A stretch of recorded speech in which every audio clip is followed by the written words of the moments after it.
Como tal, lo vamos a dedicar a hacer una suerte de análisis y balance de lo que ha ocurrido en este año, sobre todo para tener un diagnóstico claro de cuáles serán los problemas que enfrentaremos como país el 2026. Algunos ya intuimos, por ejemplo, que la inseguridad es un reto en este momento vital para el Perú.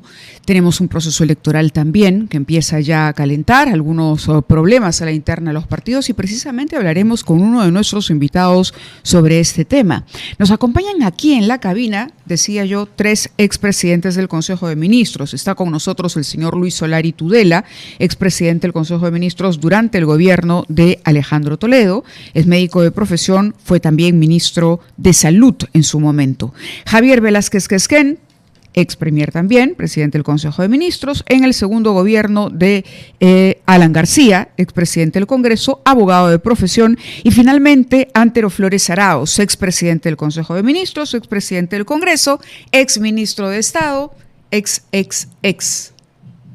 Bienvenidos, gracias a ustedes. Tenemos una mesa entonces llena de experiencia, ¿no? Interesante, porque han estado ustedes justamente en posiciones clave que creo yo les dan la autoridad el día de hoy para vertir una opinión con conocimiento de causa. Bienvenidos, muchísimas gracias por estar con nosotros en este último programa del año.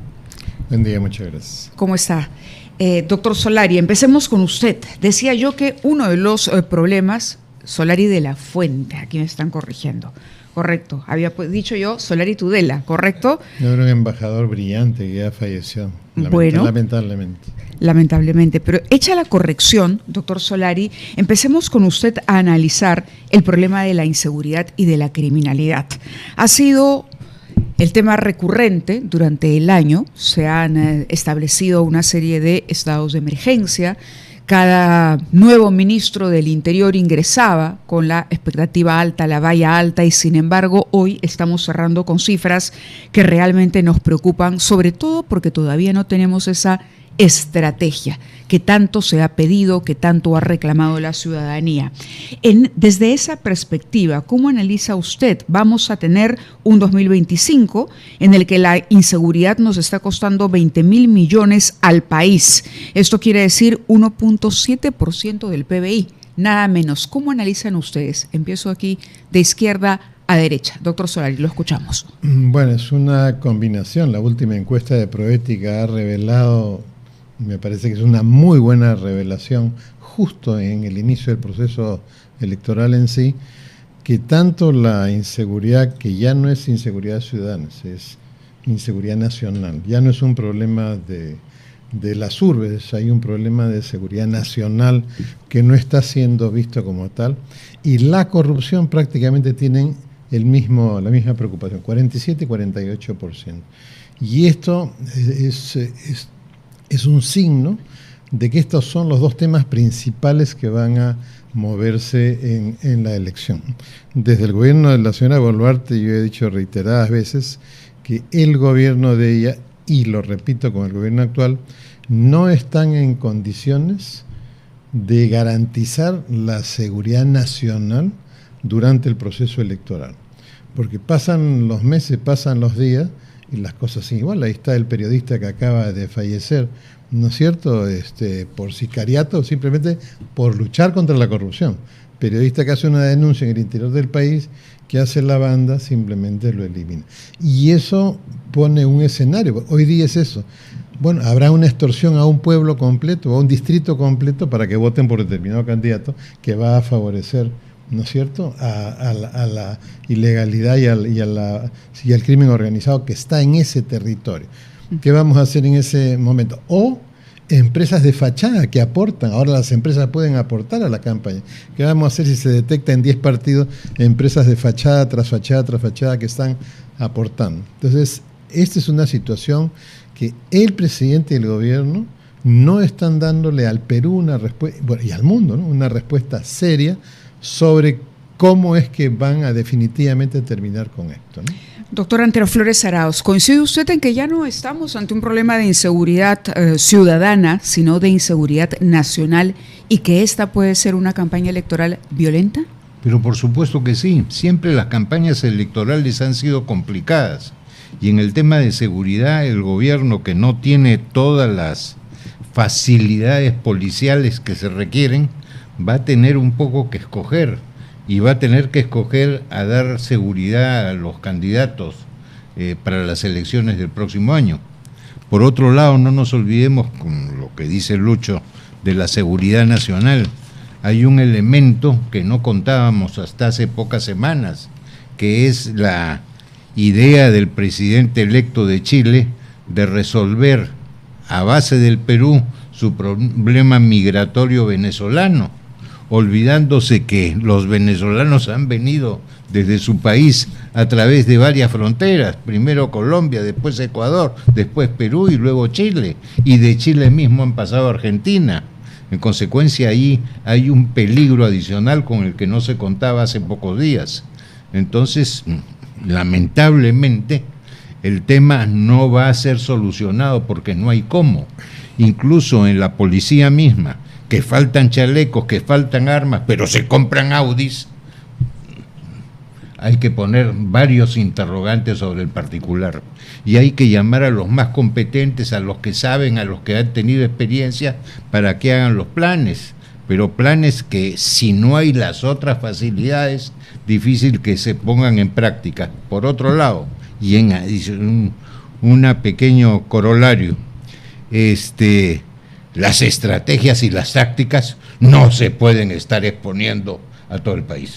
Uh-huh.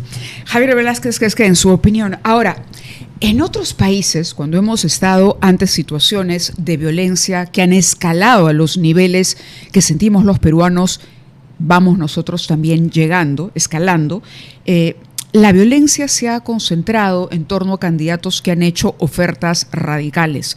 Todavía no hemos escuchado a los candidatos, todavía no hay, digamos, en este momento la cara visible de un candidato que proyecte o que vaya a decir aplicaré mano dura.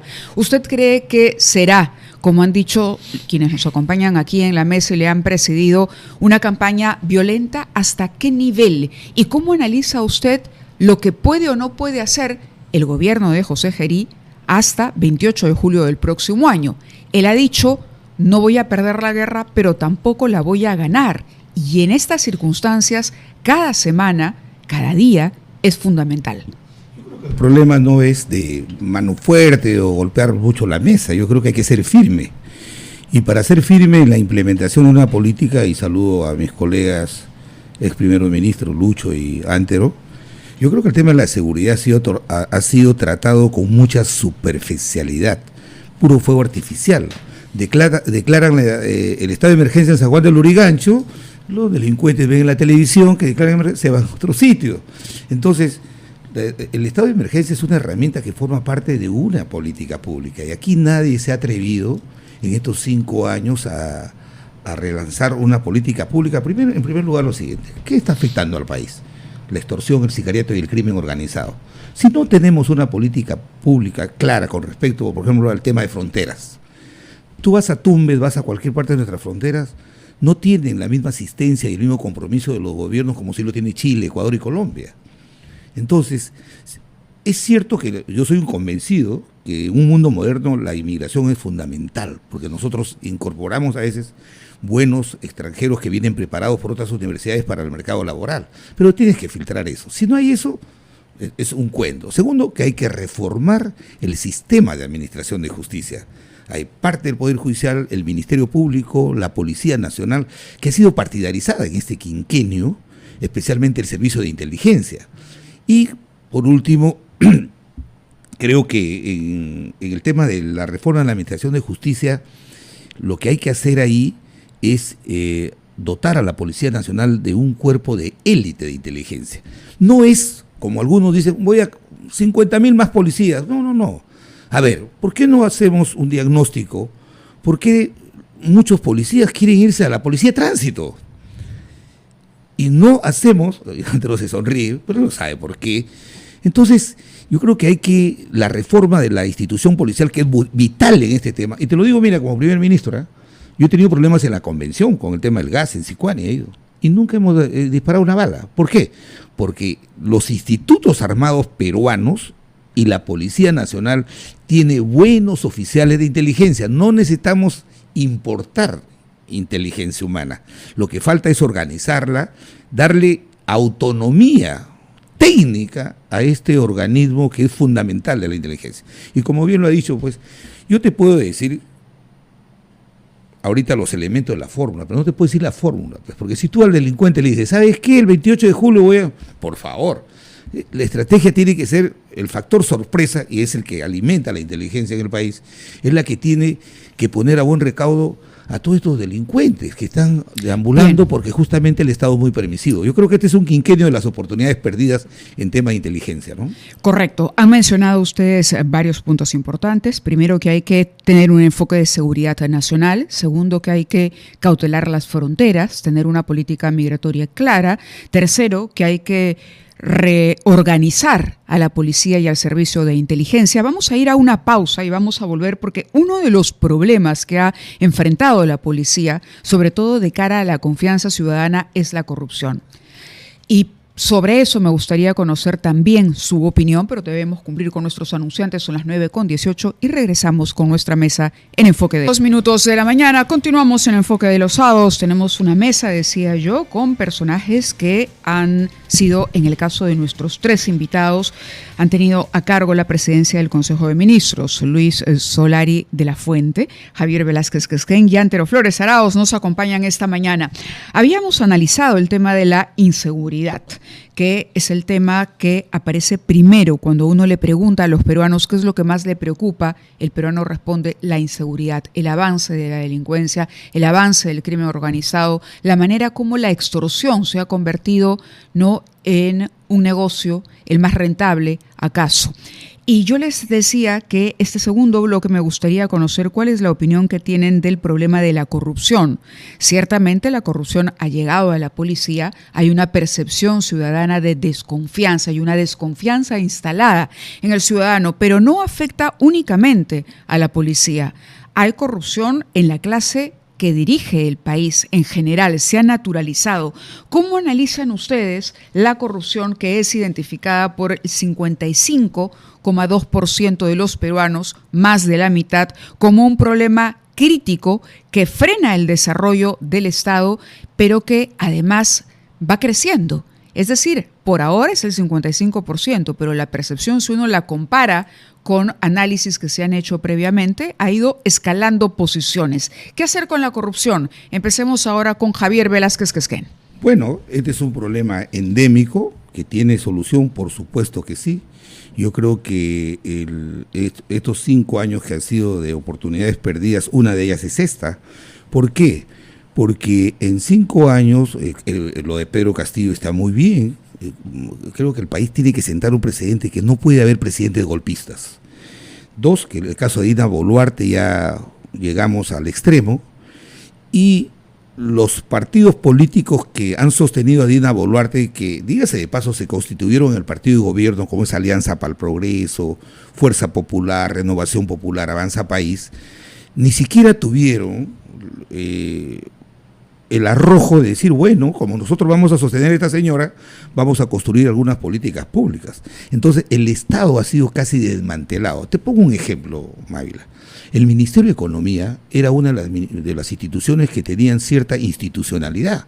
Los partidos que pasamos en el gobierno, ese ministerio no lo tocábamos, como no la superintendencia en el Banco Central de Reserva.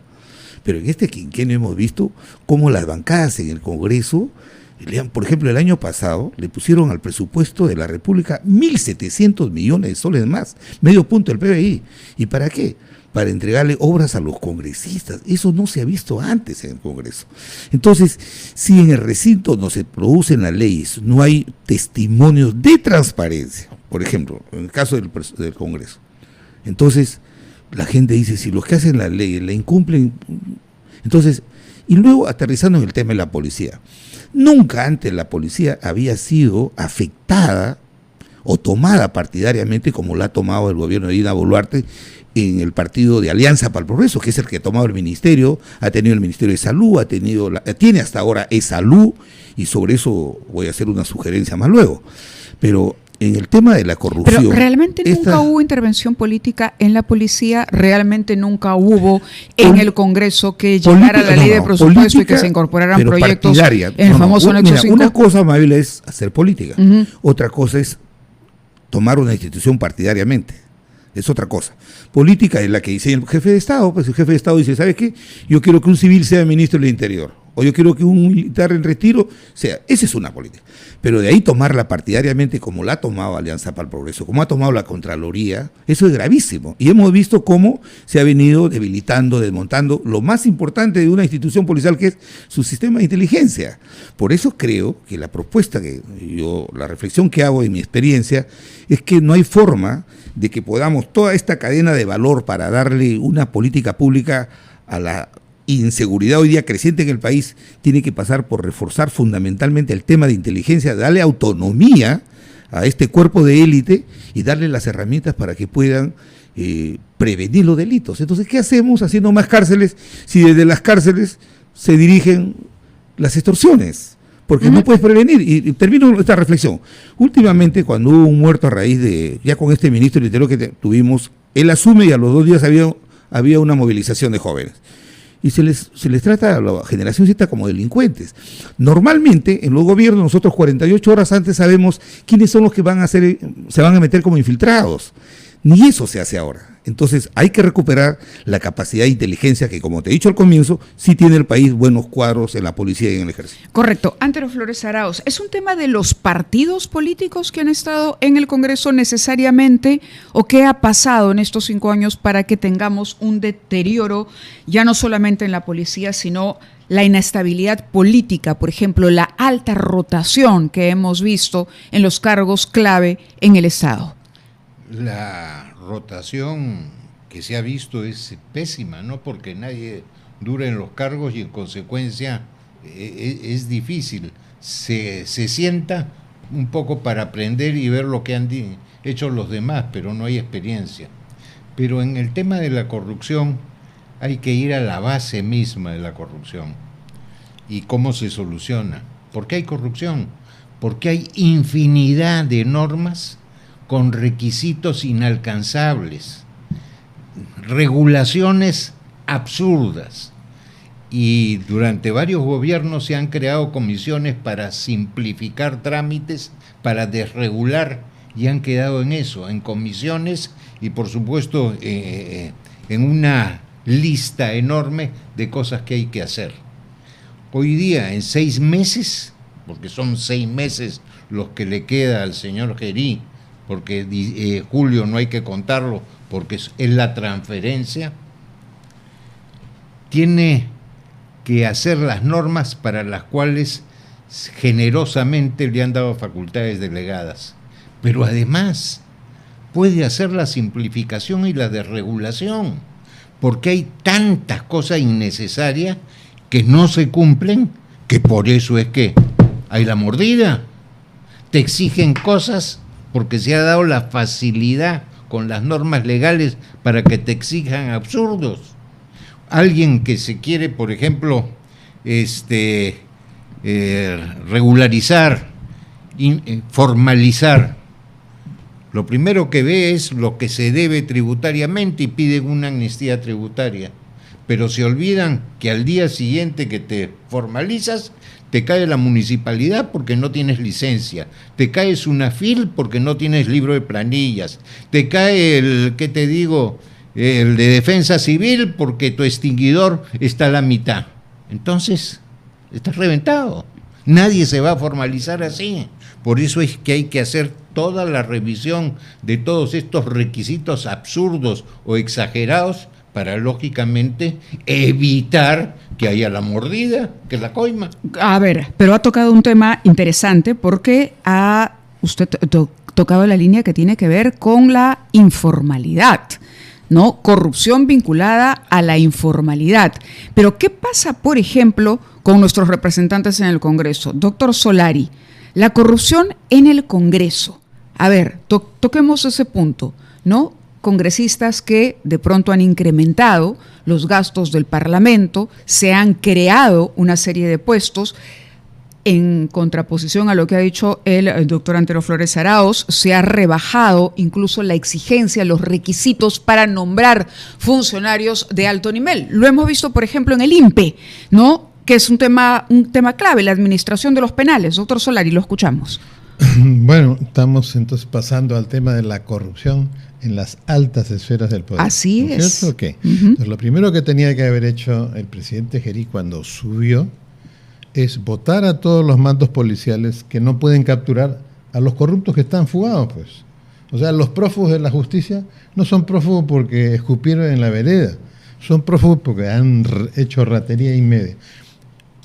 ¿Cómo se hace, pues, presidente Gerí? Se llama al comandante general mañana y usted le da 2 semanas para que capture a los prófugos. Y si no, su renuncia, porque así se gobierna. Usted tiene esta tarea y en 2 semanas no la cumplió, por favor me trae su renuncia. ¿El presidente está dispuesto a hacer eso? ¿Por qué no cambiar los mandos policiales que venían de la época de la señora Boluarte? ¿Por qué no cambiar los mandos policiales que decidieron eliminar las oficinas para luchar contra la corrupción en el poder, sino se dedicaron a perseguir a los que luchaban contra la corrupción en el poder? O sea, antes estaba una inquilina en Palacio, ahora está el Congreso en Palacio.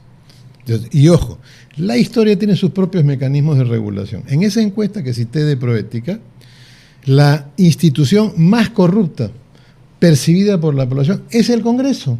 Y hoy día en la carátula de República están los porcentajes de los partidos que están en el Congreso, las personas que quieren volver a estar en el siguiente Congreso para repetir el mismo modelo. O sea, yo acá controlo al presidente, lo aprieto por una parte anatómica cuando quiero que haga lo que yo quiero, y si no, lo voto y lo cambio. Esas personas hoy día son candidatos. Entonces la lucha contra la corrupción no es solamente hoy día las cuestiones formales. No puede ser que en esta elección, con esa carátula, con esa encuesta, nosotros participemos en la elección, los que no somos candidatos y somos independientes, solamente yendo a depositar el voto. Necesitamos hacer cruzadas y campañas para no votar por determinadas personas y ya veremos quién se despunta del pelotón de los 30 y tantos, de que nos dé una luz. Y me atrevo a decir, si es que hay elecciones, porque si el Jurado Nacional de Elecciones descubre 15 partidos con empresas de fachada en las organizaciones criminales dando dinero por una ley que ha dado el Congreso corrupto, y segundo, que es lo más importante, con otra ley que dice que los que la reciben como dirigentes del partido no son responsables de que sea plata cochina. O sea, esas son las normas que están rigiendo la elección. Entonces, en esta inseguridad nacional, en estas fórmulas nuevas de intervención del crimen organizado en el financiamiento de campaña. De acuerdo. Entonces, esta es una elección realmente limpia, impecable, transparente. No. Entonces necesitamos que el presidente, ¿no es cierto?, deje de pasearse. ¿Por qué? Porque la primera encuesta en la que él es más impopular que popular ya salió este domingo. Acaba de salir la última encuesta, ya perdió popularidad. ¿Quiere recuperar popularidad? Capture a los corruptos, cambia los mandos, otra vez enfréntese a la corrupción en el poder, dígale no a los parlamentarios que quieren que usted se arrodille. Permítame, por favor, cumplir con la pausa, 9:34, y le prometo que usted usted abre el siguiente bloque para que termine la idea, por favor. Son las 9:34, vamos a ir a la pausa que nos obligan. Bueno, nos obliga la organización y la pauta del programa, pero al volver seguimos analizando este problema y además incorporamos otro. La situación económica, el crecimiento, la desigualdad, son otros de los temas sobre los que me gustaría también requerir su opinión. Pausa y volvemos. 41 minutos de la mañana y debo confesar que durante la pausa la conversación ha estado bastante sabrosa en esta mesa y yo me había comprometido en darle la palabra al doctor Solari para que termine algunas ideas que estaba desarrollando en el bloque previo, pero además incorporando ahora al análisis de la mesa la situación económica, la desigualdad, el tema de la educación, que es clave justamente para luchar contra esa desigualdad y permitir, ¿no?, justamente oportunidades para todos de manera equitativa en el país. Doctor Solari, por favor. No, sobre el tema anterior yo no preferiría no abundar, de repente voy a comerme el micro en una de esas. Una de las cosas que no perdemos los que estamos en la comunidad política es la capacidad de enardecerse y que el ciudadano no debe perder. En esta elección yo creo que van a haber varios grupos humanos que van a hacer campañas de no votar por alguien. Y una de las cuestiones claves es precisamente que no se perpetúen en el Congreso personas que han hecho lo que han estado haciendo, ¿no? Leyes pro crimen, aunque el presidente diga que no son pro crimen, que él explique cómo una empresa de fachada puede poner plata de las organizaciones criminales y no ser pro crimen, y que el jefe del partido no sea responsable de esa plata de la empresa de fachada cuando es descubierta, ¿no es cierto? Que explique el presidente. Entonces, el tema económico, el gran problema que nosotros tenemos es de una economía concentrada. Lima tiene casi el 50% de la generación del Producto Bruto Interno en el Perú. Y eso, la descentralización peruana terminó convertida en una descentralización administrativo-presupuestal y no en una económica. El origen del problema es concentración económica, luego viene la gente buscando empleo, luego se concentra el presupuesto. Nosotros hemos desconcentrado el presupuesto, pero la gente y la economía se sigue concentrando. Eso tiene un límite antes de que explote. Nosotros podemos hacer desconcentración económica.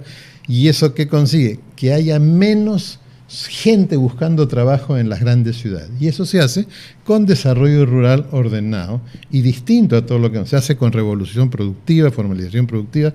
Entonces los candidatos lo que tienen que ir, tomen nota de candidatos, la hora de la igualdad, 2010, el grupo italiano contratado por la CEPAL, ahí está todo lo que tiene que hacer América Latina para hacer eso, cambiar totalmente sus formas productivas con desarrollo rural, que así como en la pandemia la gente se iba con sus bártulos por las carreteras a trabajar la tierra de sus familiares. Bueno, pero porque la ciudad los expulsó durante la pandemia.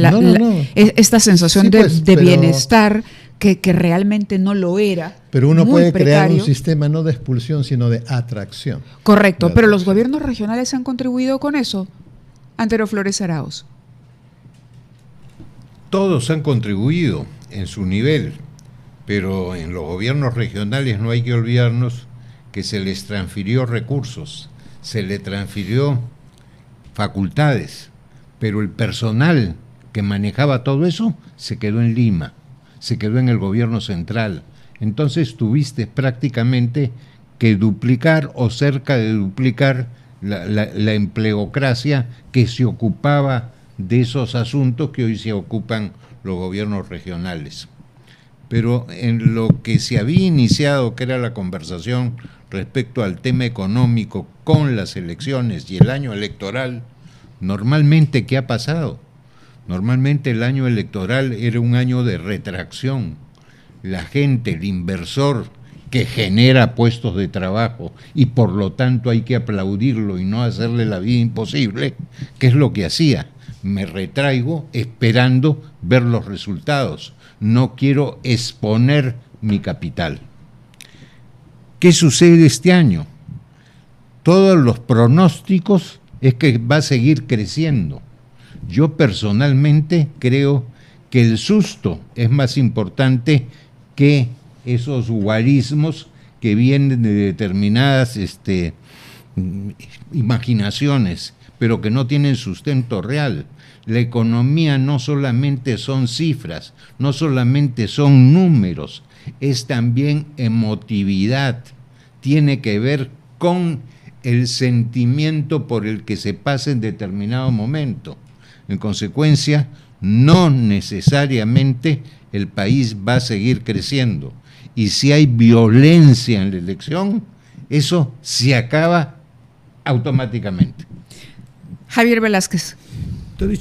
Has hecho una reflexión muy importante, Mávila, cuando has hablado de la desigualdad. La desigualdad es el fenómeno social que hoy día va a generar mucha violencia cuando la gente vea que hace su esfuerzo por ahorrar y hay unos pocos que se benefician de este crecimiento y hay muchos que están alejados de los beneficios de este crecimiento. Entonces, antes era la pobreza, pero la pobreza ahora no es tan emotiva como la desigualdad. Pero quiero decir lo siguiente, fíjate.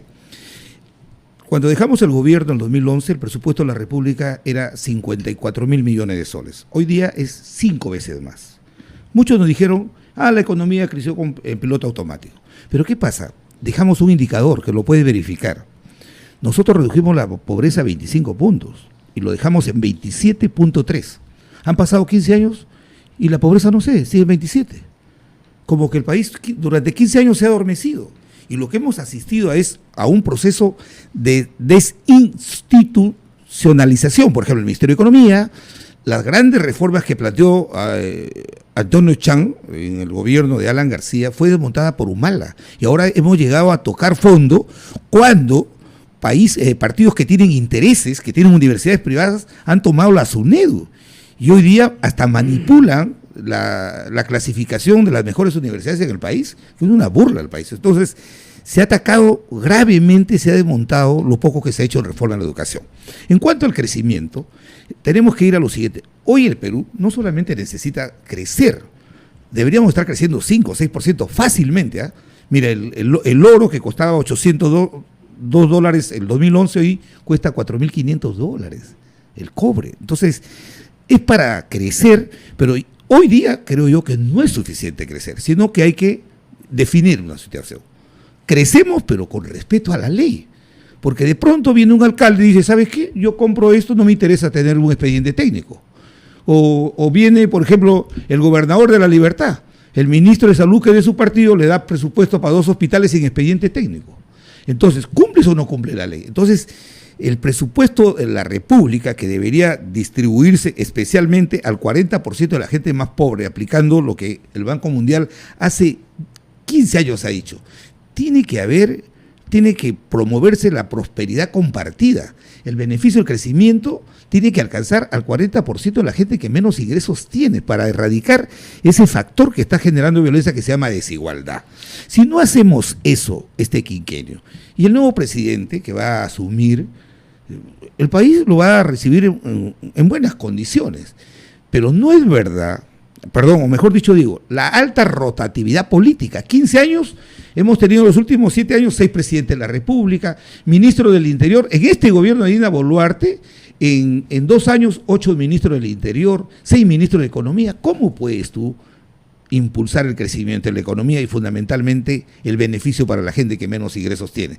De tal manera que el país tiene la oportunidad de olvidar este quinquenio perdido con un presidente. Algunos han dicho, sí, porque no tiene mayoría en el Congreso. Yo quiero decir lo siguiente, el gobierno de Alan García tuvo 36 parlamentarios, no tuvimos mayoría, pero conversando con la bancada hemos controlado el Congreso y le hemos dado estabilidad al gobierno de Alan García. Ese es un análisis interesante. Permítame, por favor, ahora me toca interrumpirlo a usted para cumplir con la pausa, pero regresamos con un último bloque donde los reto también a hablar de liderazgos en la política. El metal rompe récord histórico. A propósito de lo que usted mencionaba del oro, estamos hablando de $4.561 la onza. Podríamos decir, estupenda noticia para el país, pero cuando tenemos un problema de minería ilegal instalado, asociado al crimen organizado, pareciera que no es necesariamente, en este caso además, más que en otros, y se aplica perfectamente el dicho de que no todo lo que brilla es oro. Vamos a la pausa y regresamos con sus comentarios finales, ahora que hemos aterrizado en algunos temas fundamentales. Hacemos una pausa en Enfoque de los Sapos. Son ya las 9:54 de la mañana y debo confesar que el tiempo ha volado porque hemos tenido tenemos todavía 3 entrevistados aquí en la cabina. Nos quedan apenas 6 minutos de programa, así que yo quisiera equitativamente repartir 2 minutos a cada uno y empezar con don Antero Flores Arauz, porque a él nunca le he dado, como está al centro de los otros 2 invitados, no le hemos dado el play de honor en ninguno de los bloques. Así que, aterrizando todos los conceptos, ¿qué reflexión final haría usted? Dejamos pendiente el tema de la institucionalidad y de la construcción de liderazgos en política. En la buena política es algo que hemos perdido para transformar, o se ha transformado la clase política en una suerte de mercado persa. El mercantilismo, la ambición personal, tenemos dinero, así que hay que gastarlo, se ha impuesto en estos últimos 5 años y no hemos podido construir esa visión país que necesitamos. Antero Flores Arauz. ¿Por qué? Porque si vemos las listas de la gente que va al Congreso, con excepciones por supuesto, si vemos la relación de los ministros que hemos tenido, no el último año, sino 10 años atrás, vemos que no es de la calidad en general que uno espera de los que conducen el país. Y uno se pregunta con lógica, ¿a qué se debe eso? A que se ha hecho desde el Congreso del Ejecutivo todo lo necesario para no tener mejores personas, porque hay una serie de temores que se han generado por normas legales. Uno, si tienes un pariente que contrata con el Estado y tú eres ministro parlamentario, el pobre hombre se fregó. Dos, tienes la unidad de inteligencia financiera. Durante 5 años después que dejaste el cargo, eres persona expuesta políticamente. Hace 2 o 3 meses eso varió a 2 años, pero tienes 2 años más en que te hacen la vida imposible a las empresas en que eres director, etcétera, etcétera, etcétera. La hoja de vida. Tienes que decir no solamente tu hoja de vida, tienes que decir lo que hacen parientes que ni siquiera conoces. De repente tienes un tío que no sabías que existía, pero tienes que poner qué hace, qué no hace, a qué se dedica, etcétera, etcétera, etcétera. Y por último, la ley que creo que le han dicho de solvencia, en que tienen reventado, por ejemplo, al pobre Rómulo Mucho. No puede trabajar en nada de su actividad normal porque ha sido ministro de Minería. Es minero, pero no puede trabajar durante 2 años en minería. Es de locura todo esto. Entonces, Javier Velázquez, ¿cómo vas a encontrar gente buena que quiera aceptar cargos? Sí, Javier Velázquez, y quisiera pedirle además un comentario sobre, ya que hemos hablado de institucionalidad y de liderazgo, sobre la situación que está enfrentando el partido aprista, ¿no? Con este problema que se ha suscitado por cambios en la conformación de la lista al Senado, a la Cámara de Diputados, el Parlamento andino, de acuerdo a lo que han dicho algunos de los que estaban y que de pronto han visto que su posición ha cambiado a través de un sistema de invitaciones o de designaciones, creo que es el término correcto. Por favor. Ha habido ahí un error en la interpretación de la norma, porque los invitados, los designados, mejor dicho, como habla la ley, son anterior al proceso electoral. Yo creo que el veredicto de la militancia expresada en las ánforas es superior a cualquier argumento deliberado o arbitrario que quiera tener una autoridad partidaria. Yo creo que eso lo va a corregir el Jurado Nacional de Elecciones. Vamos a exigir que se respete el resultado, se corregirá y ahí el partido tendrá que seguir en este propósito de conducir los destinos del país en los próximos 5 años. Quiero referirme al liderazgo, que es muy importante. No puede haber un líder que sea jefe de Estado cuando no tiene detrás de sí un proyecto y una organización que sustente ese proyecto. Nosotros vemos, con el respeto que merecen, líderes que de repente encandilan a un sector del país, pero detrás de ellos no hay un proyecto y no hay una institución que lo respalde. Entonces, en el caso nuestro, por ejemplo, nosotros hemos gobernado el país en 2006-2011 y hasta los adversarios dicen que se hizo un buen gobierno. Pero nosotros no teníamos mayoría en el Congreso, pero para eso estaba la experiencia, el trabajo de los que nos hemos formado en el partido, para poder articular un Congreso que camine de la mano acompañando al jefe de Estado.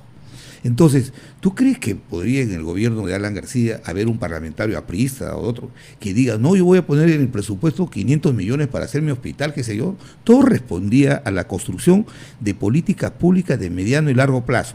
Y Alan García se curó en salud convocando a Velarde. Ojo, Velarde venía de ser miembro de una fórmula presidencial adversaria y se le convocó a él, mira el Banco Central de Reserva. Y llamamos a Lucho Carranza, que creo que ha sido el mejor ministro de Economía que hemos tenido en los últimos 25 años. Tuvimos fenómenos adversos como la crisis financiera internacional y el país pudo salir adelante. ¿Por qué? Porque había un líder que tenía muy claras las cosas, que había estabilizado la economía, había impulsado su crecimiento y la acompañaba con la reforma de la educación, que la desmontó Humala, como te digo, la reforma meritocrática. Teníamos claras las cosas, 35 hospitales construimos, en 15 años no se construyó uno. Correcto. Entonces teníamos las cosas claras y eso es liderazgo y eso lo tenía Alan García, ¿no? Palabras finales del doctor Solari. Bueno, yo me quiero dirigir más a los candidatos que a la gente, señalando que este comentario de Javier Velázquez, que ha hecho un discurso de campaña, obviamente, porque es candidato al Senado por Lambayeque, por si acaso yo le hago la pateria, pero eso de que el crecimiento económico hay que llegar para que le llegue a las personas, eso es lo que hay que cambiar. El crecimiento económico tiene que estar la gente siendo parte del crecimiento, no que le llegue como una consecuencia. ¿Qué bicentenario estamos celebrando con 146 provincias rurales? Ninguna salida de la pobreza durante 200 años, precisamente porque hay que hacer una revolución productiva que cambie eso. Y eso es lo primero que tiene que tener un candidato. No mantener el Perú como está, sino cambiarlo para el rol que tiene siendo el gran país, ¿no es cierto?, del Pacífico, como Correcto. va a ser. Y segundo, decirle a los candidatos, no mientan. La verdad da confianza, la verdad unifica. Y el país necesita estar unificado y unido para poder cumplir este rol. Vamos a tener un nuevo presidente. Ya hay presidente en Chile, ya hay presidente en Bolivia, va a haber presidente en Colombia y Ecuador. Todos los países Bien. de la costa del Pacífico de Sudamérica, todos van a estar alineados con este nuevo mundo que se está formando, en el que América Latina tiene un rol que jamás soñó tener. Y el presidente peruano va a tener un rol directriz en esa situación. Y por eso hay que hablarle a los candidatos que dejen de hacer tonterías y se porten a la altura de la elección. Muy bien, caballeros, ha sido un placer tenerlos esta mañana, sumamente interesante creo yo y productiva esta mesa. Es el último programa de Enfoque de los Sábados de ese 2025. Esperemos que el 2026 nos traiga mejores noticias, una campaña en la que primen además las ofertas, las visiones del país, los planes, los equipos, antes que estos temas menudos que nos han restado tanto en los últimos años. De nuevo, muchas gracias a ustedes por su presencia. Gracias al público también que nos acompañó. 10:02, nos vamos rápidamente porque viene Diálogos de Fe.